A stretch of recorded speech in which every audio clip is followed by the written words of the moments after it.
Klinikos vizija remti sveiką gyvenseną, sportuojančius žmonės ir vaikus. Ne tik tai gydytojai, bet ir gydytojų vaikai yra prisijungę prie šio teniso žaidimo.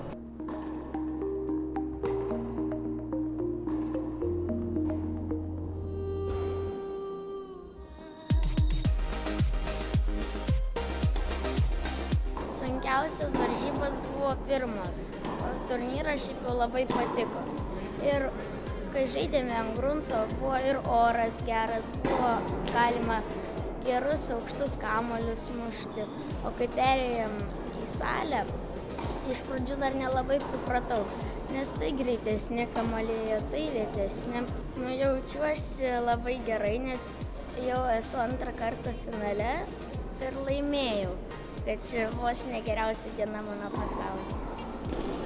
Labai patiko ir varžovas, labai geras žaidimas buvo, labai buvo lygiavertė kova, tikrai labai gražiai patiko žaidimas. O aš džiaugiuosi labiausiai, kad Linui patinka tenisas. Jisai visada svajoja tik apie tenisą.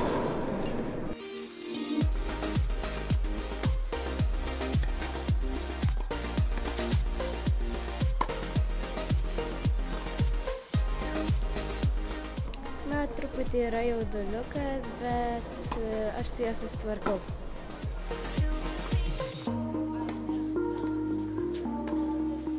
Būna, kad ir laimiu, būna ir pralaimiu.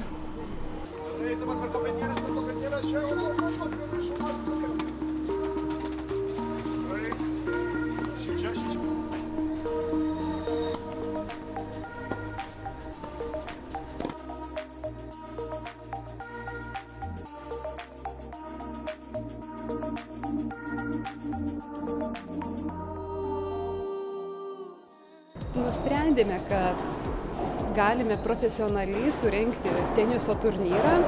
Tai jau mūsų nebe pirmas turnyras ir pagalvojome, kodėlgi nesuorganizavus Lietuvos mastu tokios šventės visos Lietuvos vaikams.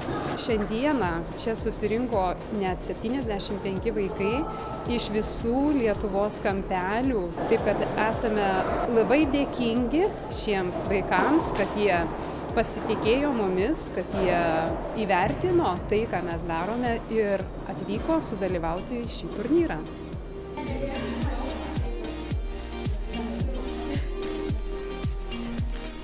Tenisas yra toks žaidimas, kuris gražus ir akiai ir aišku pačiam sportininkui labai azartiškas. Tai aš noriu, kad to azarto ir būtų čia.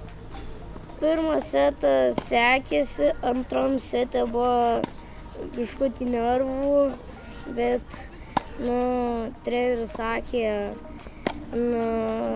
kaip tik džiaugtis ir paskui džiaugiausi ir laimėjau tą breiką.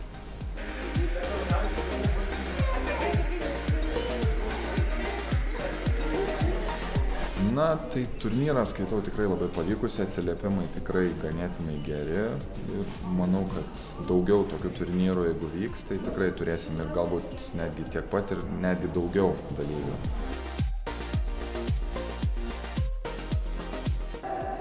Esame labai dėkingi visiems 75 dalyviams, atvykusiems ir išbandžiusiems jėgas Neodentos bei Žalgirio teniso akademijos lauko teniso turnyre.